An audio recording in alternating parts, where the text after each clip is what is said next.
Sharon habría nacido en febrero o marzo del 93. Es como un tema tabú, te ha pasado y tienes que superarlo rápido y tienes que seguir con tu vida porque es mejor que haya pasado así, porque imagínate si nace enfermo, bueno, mil cosas que te dicen que supongo que será para animar, pero que tú no necesitas oír en ese momento, no lo necesitas oír. He tenido dos embarazos de semanas que bueno, pues no se han podido lograr, y dos, el primero que fue de casi 5 meses y no dan permiso de tomar fotos a los bebés. Entonces, ni siquiera tienen un recuerdo. O sea, parece como si hubiera sido un fantasma que nunca existió. Fue un día muy intenso en el que finalmente se fue del hospital sin su bebé, sin tocarlo, sin besarlo, sin ningún recuerdo, ni siquiera me dijo lo que lo quería. Se fueron con las manos vacías totalmente. Y ahí es en donde el doctor me dice que efectivamente ya no hay latido de corazón y que acababa de perder al bebito.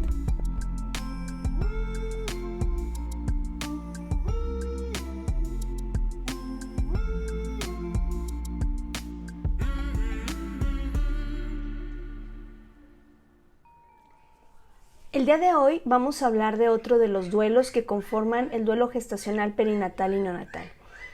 Un duelo todavía menos visibilizado, un duelo al que se topan muchas parejas, muchas mujeres, muchos hombres, y sin embargo todavía no se ha logrado dar este apoyo emocional en estos casos. Hoy nos acompaña Alejandra Arroyo Vargas. Ella es contadora. Ella es mamá de brazos vacíos de una forma muy diferente a la que conocemos o hemos hablado dentro de este podcast, pero no por eso es menos doloroso el proceso. ¿Cómo estás, Alejandra? Bienvenida. Hola, Georgina, muchas gracias y gracias por invitarme aquí a tu espacio. De verdad, yo muy contenta y muy agradecida porque nos abres tu corazón. Sé que es un tema que ha sido difícil el proceso, y el que quieras compartirlo y poder apoyar a otras mujeres que quizás están viviendo esta misma situación, de verdad que yo te lo aprecio muchísimo. Alejandra, en días pasados hablábamos en el podcast de un duelo que es todavía muy silenciado y que es el tema de infertilidad. Cuéntanos cuál es tu historia respecto a este tema.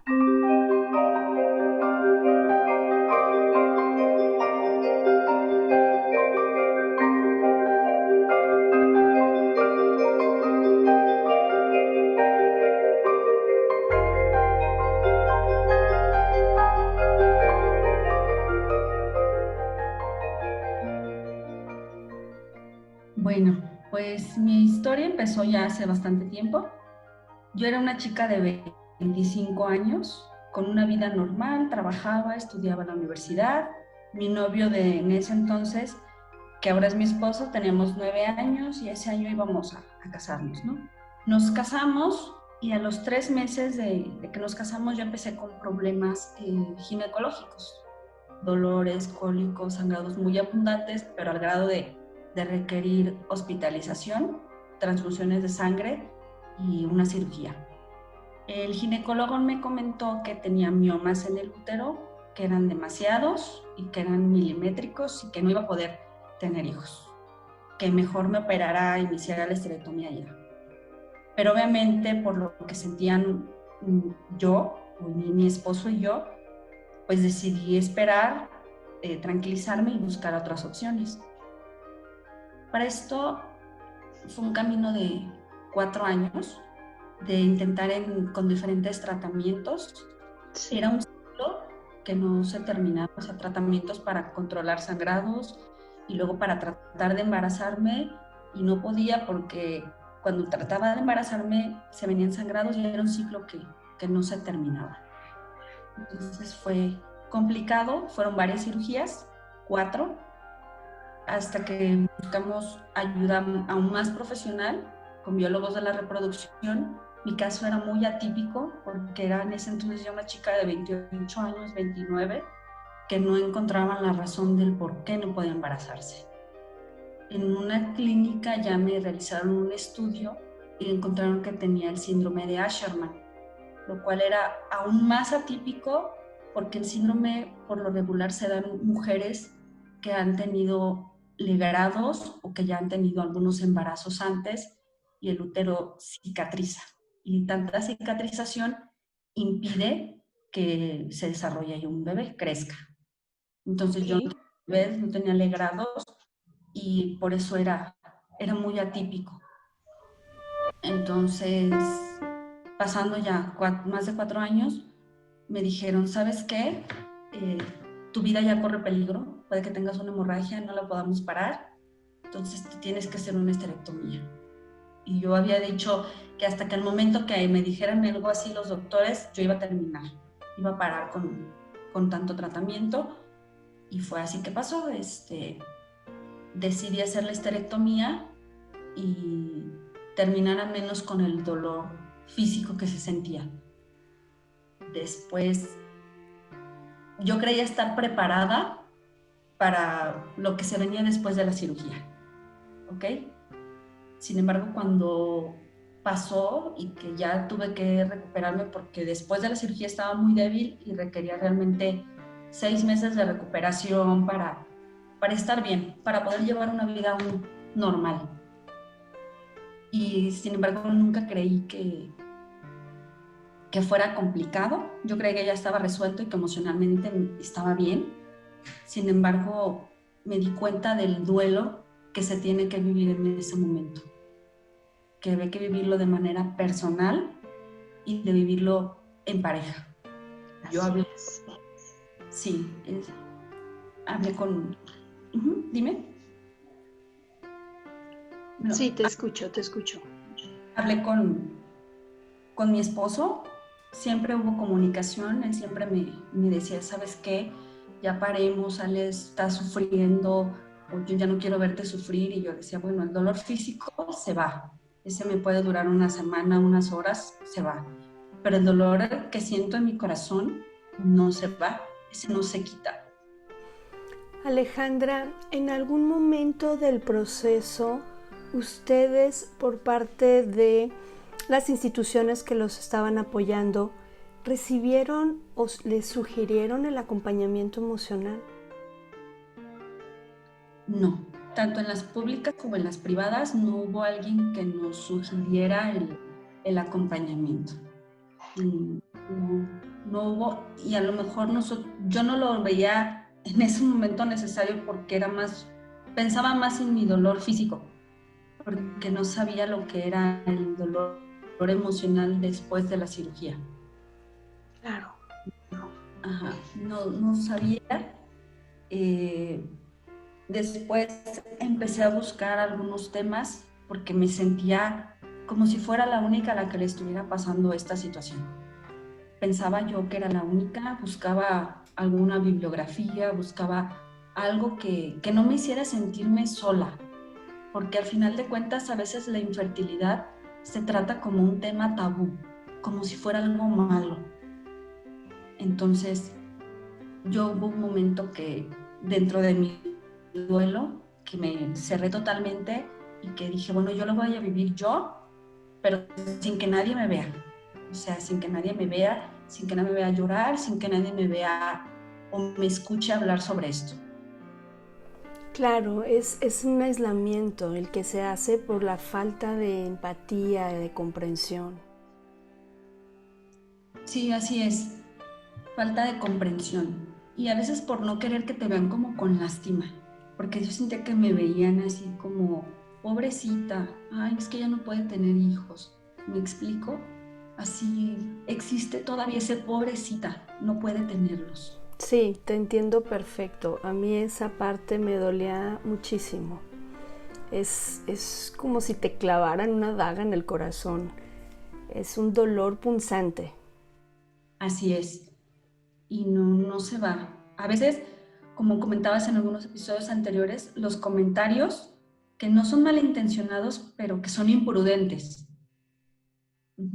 Que la gente tiene que decirte, cuando te dice algo, en lugar de ayudarte, pues te lastima un poco más.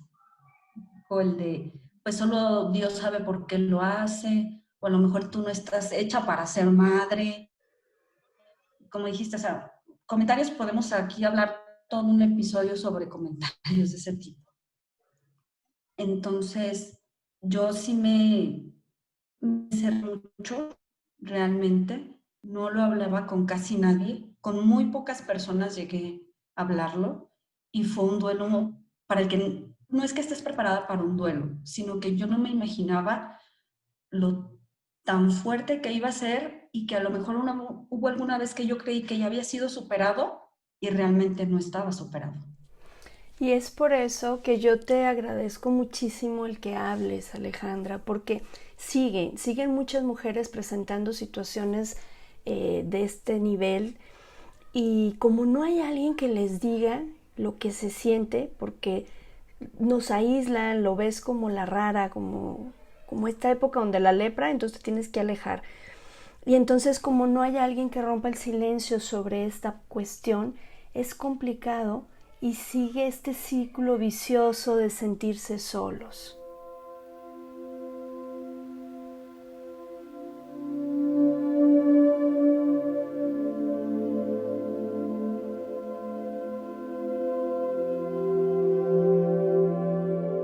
Sí, te sientes sola, sientes que eres la única, viene la culpabilidad, viene el rencor, yo lo hablo de manera personal, de que no quería ver a una sola mujer embarazada, no quería ver a ninguna, y era la época en la que mis amigas o mis primas todas estaban embarazadas, baby shower, el bautizo, entonces yo me aislé de esa manera. A veces no quería. Y me di cuenta que es porque no se habla y te tratan como, tú dices, como si tuvieras lepra o como si fuera algo contagioso y peligroso. Entonces decidí después hablarlo, al menos con mi familia, y ver que a lo mejor yo creía que no tenía el apoyo, pero estaban ahí. De cierta manera ellos estaban ahí. Mi familia, mis amigos, pues mi esposo no se diga, siempre juntos. Y eso también fue un tema complicado, porque al final de cuentas yo me sentía culpable y decía, bueno, soy yo la que no puede tener hijos, porque él está bien. Entonces, con mi cabeza fría, yo le pregunté y le dije, ¿sabes qué? Yo entiendo que tú quieres hijos en algún futuro, yo también quisiera, pero no te los puedo dar de manera biológica. Si tú quieres buscar a alguien, me va a doler muchísimo, pero ya pasé por el dolor más grande. Entonces, yo te dejo ir. Y la respuesta de mi esposo, que eso nunca en la vida se me va a olvidar, y es cuando veo la importancia de tener el apoyo, fue que me dijo, yo te amo a ti por lo que eres, no porque me puedas dar o no me puedas dar hijos. Tenemos una historia y te amo a ti por ser Alejandra. Entonces, después de estas palabras me sentí como la mujer más acompañada y la mejor, con el mejor esposo en ese momento. Sí, claro, por supuesto. Es que es tan importante el que la pareja lo pueda hablar y puedas expresar tal cual como sientes las cosas. Y entonces podemos negociar o podemos llegar a acuerdos, podemos buscar opciones. Que si no lo hablamos, solo suponemos cosas y eso va alejando a la pareja. Después de este proceso, de esta histerectomía, Alejandra, ¿cómo fue tu proceso de duelo respecto a aceptar esta parte de, ok, de manera biológica no voy a tener un bebé? Yo siempre creo en Dios. Entonces hubo un momento en el que me enojé con Dios y le reclamé y le dije, bueno, ¿por qué a mí? ¿Por qué si hay mujeres que los tienen en pésimas condiciones les das y yo que quiero uno tanto, que va a ser amado y cuidado, no me das uno? Y decía, ¿por qué? ¿Por qué? Y después entendí que no era el por qué, sino era el para qué. ¿Para qué me pasó a mí? Exacto, es encontrarle el sentido de vida a la experiencia. Yo, la manera no de, bueno, sí de superarlo fue, yo escucho mucha música, entonces escuché mucha música, investigué mucho, leí muchos blogs, muchos podcasts escuché y me ayudaron mucho a no sentirme sola y a ver que no era la única que estaba pasando por eso. Que aunque fuera aunque es un tema que no se habla por miedo, por vergüenza, porque crees que vas a sentirte señalada, y aunque algunas veces es así, pero que hay que hablarlo, que eso no te hace ni más ni menos mujer, que a lo mejor estoy preparada para otra cosa. Fue complicado, pero siempre teniendo el apoyo de mi esposo, de mis amigos y de mi familia, creo que fue como yo lo pude superarlo un poco, o sea, salir de ese momento. Porque había días que no quería estar aquí. Decía, bueno, ¿qué? Pero Y sí, así es. ¿qué sigue? Siempre con fe en Dios, y yo le dije, bueno, si ya pasé por este dolor, señálame el camino, ¿qué tengo que hacer? Ya lo pasé, lo sufrí, entonces a lo mejor mi amor es tan que no voy a tener un hijo biológico, pero puedo tener un hijo del corazón. Así es. Era para eso. Y entonces empieza otro proceso. Aquí estamos viendo, Alejandra, la parte del duelo por el tema de infertilidad, el doble duelo de soltar esos anhelos de lo que ya no va a ser, ya de una manera muy tangible. Pero viene otro proceso que tú viviste, y es otro de los duelos que no se habla, que se mantiene oculto y que ni siquiera se da visibilidad, pero que ahora que me puse a investigar después de que tú platicaste conmigo y me ayudaste a ver también esta parte y a poder mirar, a integrar este duelo dentro de estos duelos de esta maternidad, del lado oscuro de la maternidad, es algo tan común que está pasando y que no se mira. ¿Te gustaría compartirnos tu experiencia de qué siguió después de aceptar que no vendría un bebé biológico, un hijo biológico? Sí.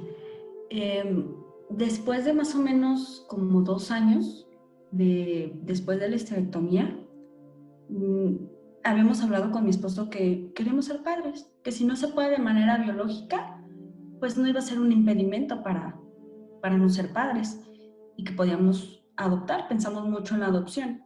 Algunas veces estábamos de ya, vamos mañana, ya vamos a investigar y todo. Y creíamos que en ese momento ya lo habíamos superado, pero nos dábamos cuenta que no.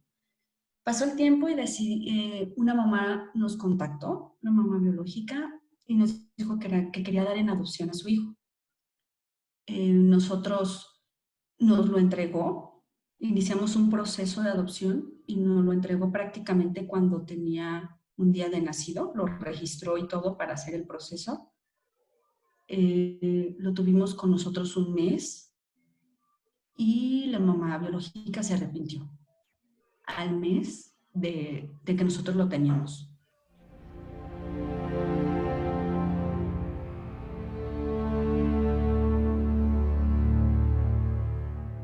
Y en este proceso de adopción, los futuros padres adoptivos no pueden hacer nada. Investigamos los diferentes de adopción, y esta era una adopción entre particulares, y ahí la mamá biológica se puede arrepentir hasta que un juez dicte el fallo final. Entonces ella se arrepintió un mes después y tuvimos que regresar al bebé porque no tenemos una voz en ese proceso. Ahí todo el derecho lo tiene la mamá biológica. Sí. Entonces, ahí, en ese momento fue mi segundo duelo, cuando yo lo entregué de mis brazos para que se lo llevara. Ay, Alejandra, de verdad que escucho tu lamento y te abrazo en la distancia. Claro que es parte de esto de duelo por una maternidad de brazos vacíos. Y tampoco hubo un acompañamiento, ¿verdad, Alejandra? No, tampoco. ese sí fue realmente, o sea, yo creía que el dolor de la cirugía y el duelo de la cirugía era más fuerte que iba a vivir, pero no, realmente el que tengas un hijo y al día siguiente ya no lo tengas, ese es el dolor más fuerte que yo he sentido. O sea, yo creía que estaba en un sueño. O sea, es que como si ya lo entregó y todo y se arrepintió, o sea, mi cabeza no lo asimilaba. Claro. Mis sentidos en ese momento no hay una palabra que yo pueda describir lo que sentí en ese momento. O sea, de mis brazos entregarlo. Después yo me sentía en el limbo, porque no sabía si era mamá, si no era mamá, si había maternado o no. Y realmente busqué muchísimo porque mi vida empezó a ser en automático, como un zombie. O sea, me levantaba porque me tenía que levantar y hacía mi día.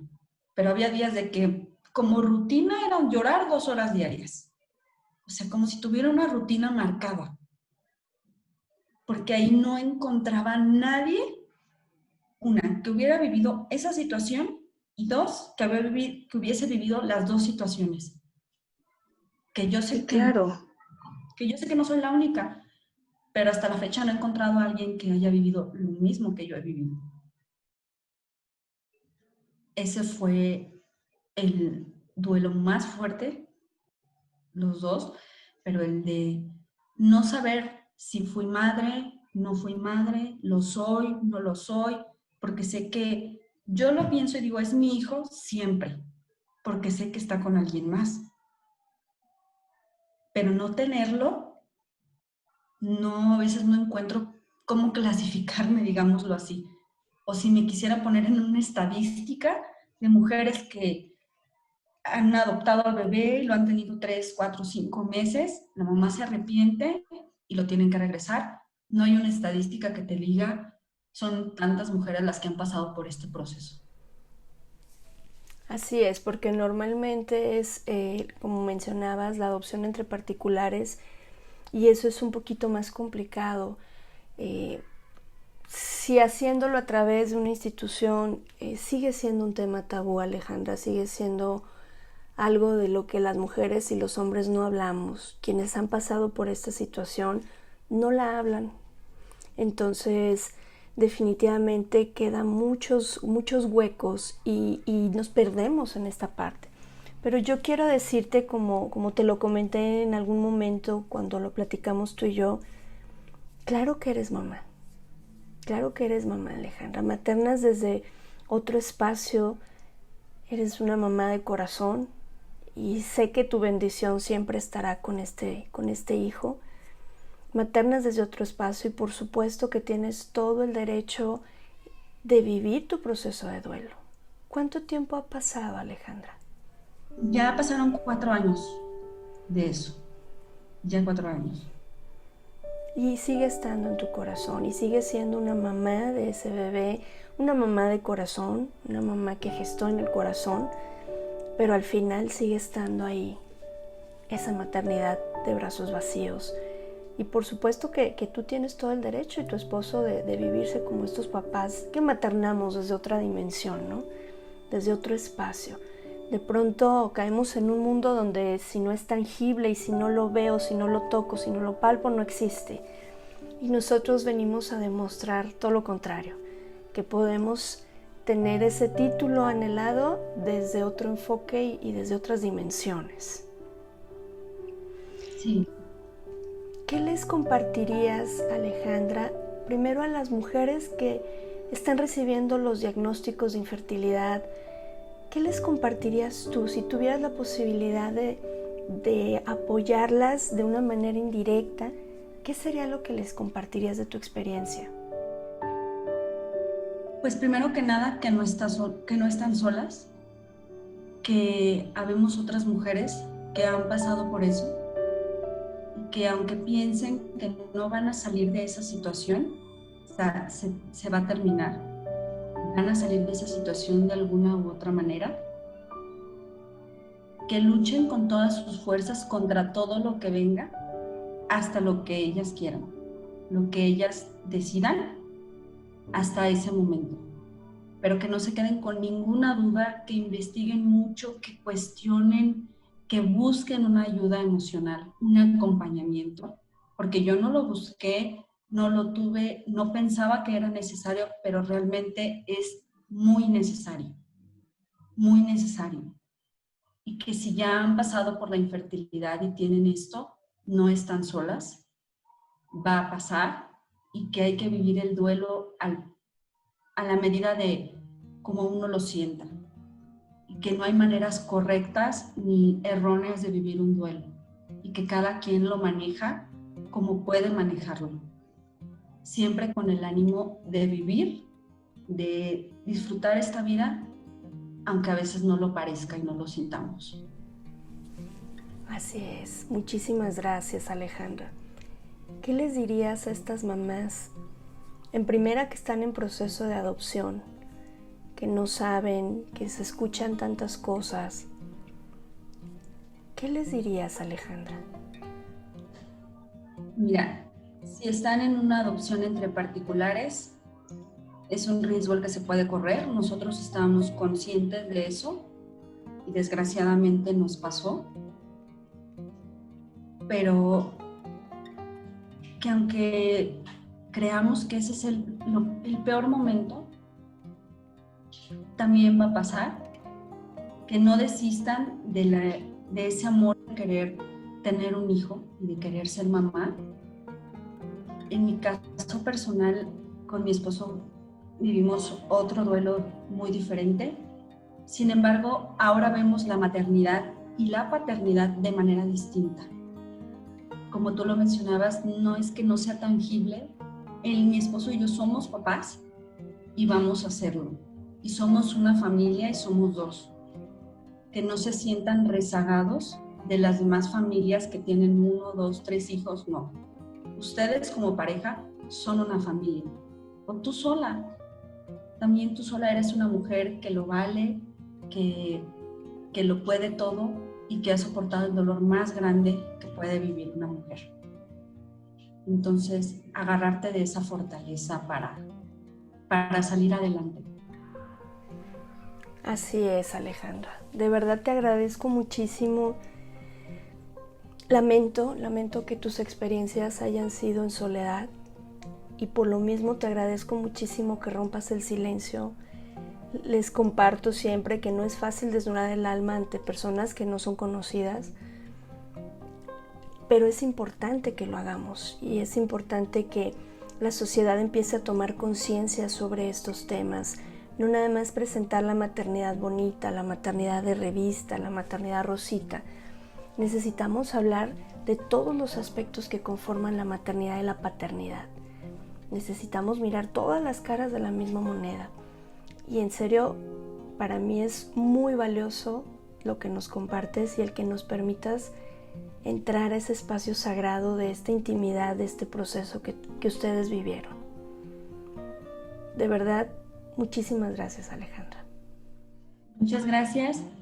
Y quisiera decir que a veces, aunque la tormenta esté muy fuerte, hay que nadar con todas las fuerzas hasta sentir la arena a los pies y esperar a que salga el sol, porque va a salir. Así es, va a salir, un día sale, y mientras tanto hacer lo que nos corresponda. Pues bueno, se nos está terminando el tiempo. Si tú nos escuchas y estás viviendo esta situación, ya sea en un proceso de adopción, ya sea recibiendo la noticia de un tema de infertilidad, que sepas que no estás sola, que no estás solo, y que vamos a seguir trabajando para que todos podamos tener un duelo respetado.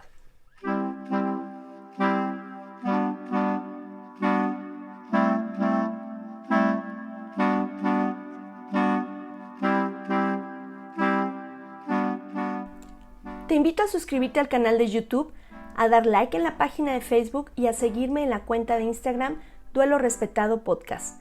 Súmate a esta propuesta de romper el silencio y hablar de este pariente incómodo de la maternidad, la muerte de un bebé en etapa de gestación, en el nacimiento o al poco tiempo después de su nacimiento. Yo soy Georgina González, especialista en duelo gestacional y perinatal, y deseo que todos tengamos un duelo respetado.